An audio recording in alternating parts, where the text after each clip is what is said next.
안녕하세요. 저를 식모로 쓰려 했던 건지 어머님의 음흉한 속내에 질려버려서 연을 끊은 30대 여성입니다. 지인의 소개로 만난 남편과는 사귄 지 1년 만에 번갯불에 콩 구워 먹듯 결혼했습니다. 남편과 제가 서로 좋아 죽을 만큼 푹 빠져 있었던 건 맞지만 이토록 빨리 부부의 연을 맺게 된 건 시댁의 영향이 컸어요. 사귄 지 얼마 지나지 않아서부터 남편이 시댁 식구들이 저를 궁금해한다며 인사만이라도 드리자고 하도 애걸복걸을 하더라고요. 매번 거절하기도 민망하고 그러던 어느 날이었습니다. 남편이 어머님이랑 제가 다니는 회사 앞에 와 있다며 같이 저녁 식사라도 하자고 그러더군요. 생각지 못한 남편의 방문도 당황스러웠지만 어머님까지 오셨다니 남편의 배려 없는 행동에 부담스럽고 솔직히 화도 조금 났었어요. 그렇다고 오신 분을 그냥 돌아가시라 할 수는 없는 노릇이었으니 일단 알겠다 하고 만나게 되었지요. 그렇게 저와 남편, 그리고 어머님 세 사람은 회사에서 멀지 않은 한정식 집에서 식사를 하게 되었습니다. 어머님께서는 제 학벌이라던가 집안 사정 등을 물어보셨는데 솔직히 대답을 하면서도 걱정이 많이 되더군요. 지인이 처음에 남편을 저에게 소개해 줄 때만 하더라도 서울 소재의 대학을 나와 직장을 다닌다고 평범한 사람이라고 했었거든요. 저는 그때만 해도 서울 소재의 대학이 한 손 안에 꼽을 법한 명문대를 뜻할 거라곤 예상하지 못했고 직장이 대기업일 거라고도 생각지 못한 채 그대로 소개팅에 나갔습니다. 남편에 대해서 보다 확실하게 알게 된 저는 혹시나 싶어 남편은 저에 대해 어떻게 들었냐 물었습니다. 그리고 역시나 제 예상대로 대학 나와서 직장 다닌다고 그렇게만 들었더라고요. 제가 서울에서 대학을 나온 건 맞지만 회사 규모나 이런 거 저런 걸로 따졌을 땐 남편 조건에 한참 미치지 못했기에 괜히 제가 거짓말을 한 것처럼 움츠러들더군요. 얼마 대화는 나눠보지 못했지만 남편에게 첫눈에 호감을 느꼈던 저로서는 아쉬움을 뒤로한 채 남편에게 솔직히 털어놓았어요. 서울 소재의 여대를 나와서 지금은 중소기업에 다니고 있다고요. 그런데 남편은 그 직장도 좋지 않냐며 오히려 자기를 낮추고 저를 띄워주는 식으로 대화를 이끌어 나갔습니다. 그리고는 자기는 제가 마음에 든다며 진지하게 만나보고 싶다고 하더군요. 아무튼 사정이 그렇다 보니 어머님께서 제 호구조사를 하실 땐 긴장이 될 수밖에 없었어요. 특히 어머님께서 먼저 아버님은 대학 교수셨고 당신도 교직에 있다는 말씀을 하셨을 땐 조금 난처하기까지 했네요. 굳이 직업적으로 시부모님과 비교하자면 저희 친정부모님은 평범하십니다. 두 분이서 작은 식당을 운영하고 계시거든요. 하지만 제 염려와 달리 어머님의 반응은 남편과 별반 다르지 않았습니다. 그 정도면 됐다라는 애매모호한 말과 함께 남편 어디가 좋은지, 앞으로 어떻게 할 생각인지 그런 것들을 물어보셨어요.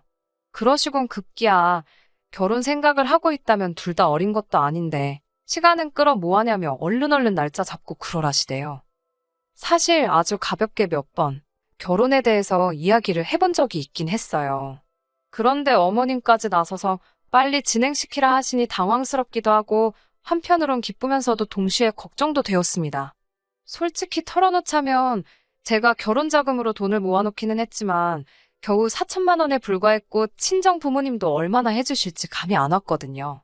그날 밤 친정 부모님께 있었던 일을 이야기하면서 혹시 시집 간다고 하면 얼마나 해주실 수 있냐 물으니 부모님께서 몹시 미안해하시면서 이렇게 빨리 시집 간다 소리를 할 줄 몰랐다며 급하게 쓸 데가 있어서 제 결혼식에 쓰려고 모아두셨던 돈에 손을 대셨다고 하셨습니다. 원망이라기보다는 상황 자체가 갑갑하더라고요. 결국 이튿날 남편에게 당장 결혼하는 건 무리일 것 같다고 했습니다. 가진 거라곤 겨우 4천만 원이 전부인데 이 돈으로 혼수며 애다니며 다 할 수 없을 것 같다고. 당신이나 나나 좀 더 준비가 되면 식을 올리자 하니 남편도 제 뜻이 그렇다면 알겠다더군요. 하지만 얼마 지나지 않아 저는 다시 어머님께 연락을 받게 되었습니다. 돈 때문에 결혼을 미루자고 했냐며 그런 거 신경 쓰지 말고 그냥 하라시대요. 집은 어머님이 전세로 하나 구해주실 생각이라며 너무 개의치 말라고요. 저는 일단 감사하다, 남편이랑 잘 이야기해보겠다 했지만 솔직히 이걸 거절해야 하는 건지 감사하다 해야 하는 건지 어찌할 바를 모르겠더군요. 남편은 어머님이 제가 어지간히 마음에 든 모양이라며 감사하게 받고 앞으로 잘 사는 모습을 보여드리자 하대요.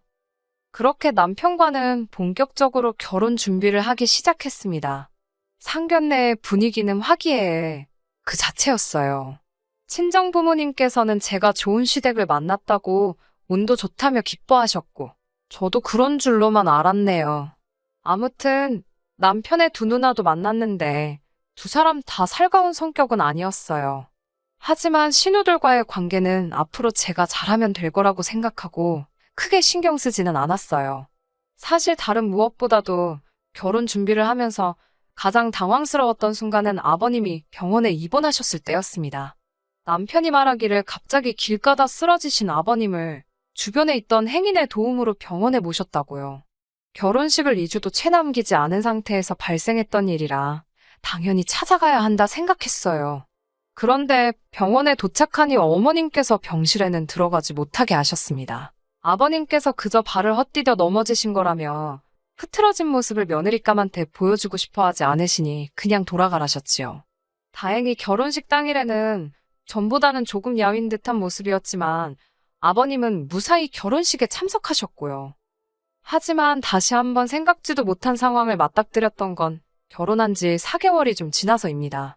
아버님께서 또 다시 쓰러지셨는데 이번엔 그 일이 집안에서 발생했기에 바로 어머님이 119를 불러 아버님을 응급실로 모셨다더군요. 그리고 저는 충격적인 소식을 듣게 되었습니다. 아버님 병실에 가져다 놓을 화병에 물을 채우기 위해 잠시 자리를 비웠다가 돌아오는데 병실 밖으로 어머님과 신우 둘의 대화 소리가 들리더군요. 엿들을 생각은 없었는데 세 사람이 얼마나 조용하게 쑥덕거리던지 비밀 이야기를 한다는 게 불보듯 뻔한 일이었어요.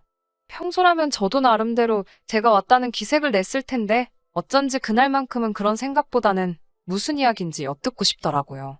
세 사람은 아버님의 병에 대해서 이야기를 나누고 있었습니다. 제가 여기다 병명이라도 적으면 바로 누군지 알아보는 사람이 있을 것 같아서 구체적으로 적을 순 없지만 아버님은 타고날 때부터 어떤 질환을 가지고 계셨던 모양입니다. 그리고 그 병은 아들인 제 남편에게도 유전이 되는 거였고요. 너무 놀란 제가 복도 안쪽에 몸을 숨기고 핸드폰에 아버님의 병명으로 의심가는 것들을 찾아보기 시작했습니다. 찾아보니 다행히 아버님이 당장 어떻게 되시는 병은 아니었고 이게 자식한테 꼭 되물림이 되는지는 아직 제대로 연구되지 않았다고 나오더군요. 병실에서 세 사람이 쑥덕거린 건 다행히 전부 다 확실한 정보는 아니었구나 싶어 정말 말 그대로 다리에 힘이 다 풀리더라니까요. 병실에 돌아오니 어머님께서 저더러 이야기를 하자셨습니다.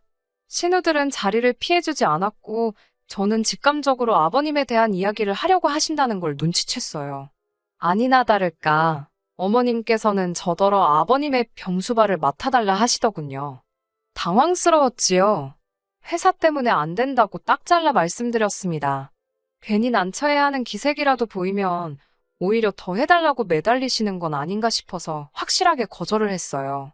그랬더니 어머님께서는 아무리 그래도 그렇지 어떻게 생각해보는 척도 안 하고 거절을 할 수 있냐며 서운하다 하시대요. 저는 정말 죄송하지만 회사를 다니는데 생각해보고 말고 할 수도 없는 노릇이라고. 신우들은 안 된다 하냐니까 걔들이 병수발을 어떻게 드냐입니다. 평생 험한 일이라곤 한 번도 안 해본 애들이라면서 어디서부터 황당하다고 표현을 해야 할까요? 저보다 나이도 많은 두 신우 다 하는 일 없이 어머님 아버님께 용돈 받아 생활하고 있었습니다. 그런 신우들이야말로 남도 아니고 자기 아버지인데 당연히 병수발을 들어야 하는 거 아닌가 싶었지요. 하지만 차마 이런 말을 입 밖으로 내진 못하고 연신 죄송하다.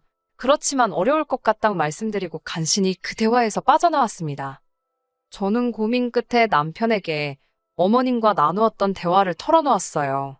솔직히 남편은 아버님 병명에 대해선 알고 있는지, 유전 가능성이라던가 전부 다 이미 알고 있었는지도 궁금했고 남편도 제가 그 병수발을 들어야 한다고 생각하고 있는지도 알고 싶었네요. 제 이야기를 들은 남편의 반응은 저보다 더 황당해했고 무엇보다 크게 충격을 받은 듯 했어요.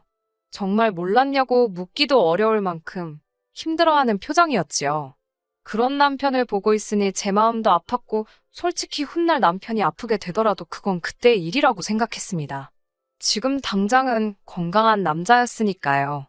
저는 일단 남편에게 아버님 병수발은 절대로 들고 싶지 않다고 솔직히 털어놓았습니다.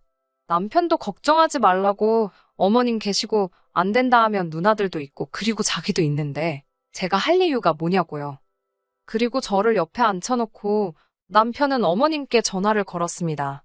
어머님더러 제가 아버님 병수발을 들지 않을 거라며 다시 한번 못을 박더라고요.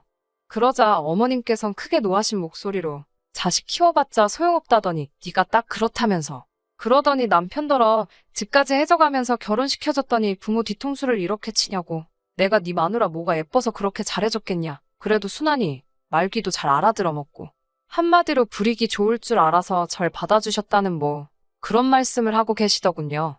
그러더니 급기야 어머님께선 머리 검은 짐승은 거두는 게 아니라더니 그 소리를 듣고 처음에 저는 갑자기 왜 이런 말씀을 하시나 싶다가 순간 설마 싶어 남편을 쳐다봤습니다. 남편 얼굴이 벌겋게 달아올랐더라고요. 전화가 끊어지고 남편에게 추궁해 이게 다 무슨 일이냐 물었습니다. 그러자 남편이 멋쩍게 웃더니 저더러 놀라지 말라면서 실은 어머님이 친어머니가 아니라는 이야기를 하더라고요. 놀라지 않겠다고 했지만 정말 크게 놀랐지요. 남편이 말하기를 남편을 낳고 얼마 되지 않아 친어머니께서 세상을 뜨셨답니다.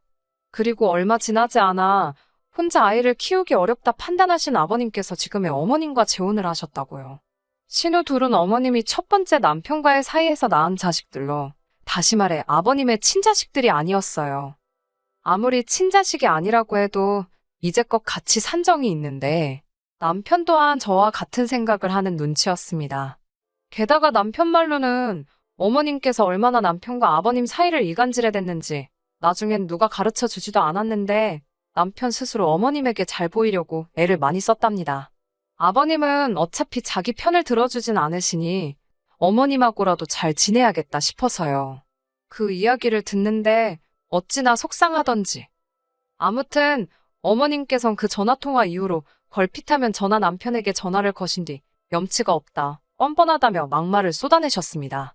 심지어 하루는 저희 회사에 전화를 걸어 시애비도 몰라보는 며느리라고 당장 회사에서 내쫓으라는 막말을 하셨고요. 이때는 저도 도저히 참을 수가 없어서 명예훼손으로 고소해버릴까도 싶대요. 그나마 다행히 회사 내에서 평판이 좋았던 덕분에 다들 어머님의 말보다는 평소에 제가 보인 모습과 제가 하는 이야기를 믿어주었고 결국엔 남편 입장도 있고 해서 이번이 마지막이다 생각하고 꾹 참았지만요. 한편 어머님의 도를 지나친 억지로 지친 저와 남편은 상해 끝에 어머님이 사주신 집에서 나왔습니다. 어차피 어머님 이름으로 계약된 전세집이었으니 그냥 비워두고 나와서 저희 둘이 오피스텔로 들어갔어요. 남편이나 전화 버는 건 적지 않았기에 당장에 월세 내며 사는 데는 무리가 없었거든요. 그러자 어머님께서 자세를 바꾸셨습니다. 윽박 지르고 화를 내시던 어머님께서 당신이 언제 그랬냐는 듯이 불쌍한 척을 하시더라니까요. 견디다 못한 제가 간병인을 부르시면 어떠냐 하니 멀쩡한 며느리가 있는데 못하러 생판 남한테 아버님을 맡기냐며 저더러 그런 소리 하는 게 아니랍니다. 정작 아버님한테 진짜 관심이 없는 건 신우들이었는데 저만 아주 못된 사람이 되어가고 있었지요.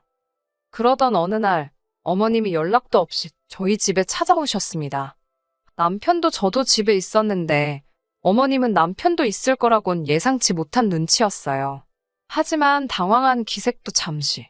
얼마나 중요한 이야기라도 하시듯 어머님은 소근소근 당신이 곰곰이 생각을 하다 기억이 났다면서 상견례 때 저희 어머니가 하신 이야기를 언급하시더라고요. 상견례 당시 양가 어른들끼리 요새는 뭐하고 지내시냐. 그런 이야기가 나왔고 친정어머니께선 요양보호사 자격증을 땄다는 말씀을 하셨거든요. 제가 알기론 친정어머니가 그 자격증으로 큰돈을 벌겠다. 그런 의도는 전혀 아니시고 훗날 친정아버지가 편찮기라도 하시면 당신이 도움이 될 수 있지 않겠나? 그런 생각으로 따셨다고 들었어요. 그런데 그 이야기를 하시면서 너네 엄마, 이 소리도 아주 들을 때마다 짜증이 납니다. 배울 만큼 배웠다는 양반이 걸핏하면 말끝마다 너네 엄마, 너네 엄마. 그날은 저도 너무 짜증이 나서 너네 엄마라고 하지 마시라고 사돈이라고 하시라고 한마디 싸붙였네요. 그러자 어머님께선 저를 매섭게 노려보시더니 알겠다 하시는 말과는 달리 이후로 아예 호칭을 생략하고 말씀하시더군요. 아무튼 친정 어머니를 언급하시면서 당신이 저희 어머니를 고용하겠답니다. 저는 처음에 어이가 없어서 저희 어머니를 고용하신다니 그게 무슨 소리냐 되물었고 어머님께서는 다시 한번 내가 니네 엄마 돈 주고 쓴다고 그러시는 거예요. 저는 됐다고 말도 안 되는 소리 하지 말라 했어요. 남편도 어머님 따라 제정신이냐고, 사돈을 돈 주고 쓰네만에 그런 소리가 어딨냐고, 그리고 어떻게 장모님이 아버지 병수발을 드냐 했더니 원래 요양보호사 같은 직업이 그런 거 하는 거라며 당신도 찾아봤답니다. 그러면서 원래 배운 거 없는 사람들이 남의 똥오줌 받아내며 돈 버는 거라고 그러시대요. 저희 어머니를 모욕하는 어머님의 말에 저는 이성의 끈을 놓치고 말았습니다. 저는 어머님을 똑바로 보고는 그 시절에 고등학교까지 나온 저희 어머니랑 요즘 같은 시절에 날라리 짓거리 하느라 고졸도 못한 큰 신우랑 누가 더 배운 거 없는 거냐 사부쳤습니다. 어머님 이론대로면 신우는 평생 남의 똥오줌이나 만져가며 돈 벌어야겠다고요. 저는 어머님께 어머님 직업이 얼마나 고귀하다 생각하시는 건지 모르겠지만 세상에 자기 힘으로 벌어먹고 사는 사람들 모욕할 자격은 누구한테도 없다고 말 조심하시라 했습니다. 정말 수준 떨어져서 아예 대화도 하고 싶지 않다고 평소답지 않게 세게 나갔어요. 남편도 저더러 말 잘한다며 어머님께 이 사람이 틀린 소리 하나 안 한다고 아버지 병수발은 어머니든 누나들이든 그쪽에서 알아서 하라 하대요. 그리고는 거의 어머님을 집에서 밀어내듯 내보내고 문을 잠궈버렸습니다. 이후로는 상상하신 일이 그대로 벌어졌습니다. 어머님은 물론이고 신우들까지 나서서 특히 큰 신우는 제가 한 말을 어떻게 전해 들었는지는 모르겠지만 저더러 경우도 없는 X라며 욕을 해댔어요. 아무리 경우가 없어도 아픈 아버지 모른 척하는 너만큼 경우가 없겠냐고 받아치니 지도 할 말이 없는지 상욕만 연신 해대더군요. 정말이지 수준 떨어져서 남편은 이 모든 상황이 씁쓸하다 했습니다. 하지만 남편도 병간호는 하고 싶지 않다 했어요. 성장 과정에 있어 아버님께선 어머님께 푹 빠지셔서는 남편은 나몰라라 하셨다고요. 자기가 성별만 남자지 신데렐라가 따로 없었다면서. 돌이켜 생각해보면 아버님이 어떤 증세를 보이기 시작하면서 어머님이 자기한테 친한 척 하시고 그러다 제 존재를 알고 결혼도 추진하신 것 같다고 생각할수록 너무 어이없고 분하답니다.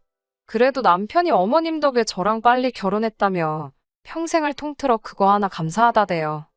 이후로 저희는 어머님과는 완전히 연락을 끊었습니다. 솔직히 어머님과 남편이 따로 연락을 주고받는지 저는 모릅니다. 그래도 같이 산 세월에 정이 있는데 한순간에 틀어질까? 저는 겪어본 적 없는 인간관계라 잘은 모르겠어요. 적어도 남편이 저에겐 아무 말도 없고 병수발에 대해서는 아예 입도 뻥긋하지 않으니 더 이상 캐묻지도 않으려고 하지도 않을 생각입니다. 남편이 그런 말은 하더라고요. 아버님이 저러다 돌아가셔도 자기는 절대 재산 포기 안 하고 자기 목숨 받아낼 거라고요. 이 말을 하던 남편은 악에 바친 것 같았는데 저는 남편이 어떤 결정을 내리든 그걸 지지해줄 생각입니다. 남편과 저는 이제 영원한 한 팀이니까요. 끝까지 들어주셔서 감사합니다. 오늘의 사연은 여기까지입니다. 구독과 좋아요, 알람 설정 부탁드리고 더 좋은 사연으로 다시 찾아뵙겠습니다. 감사합니다.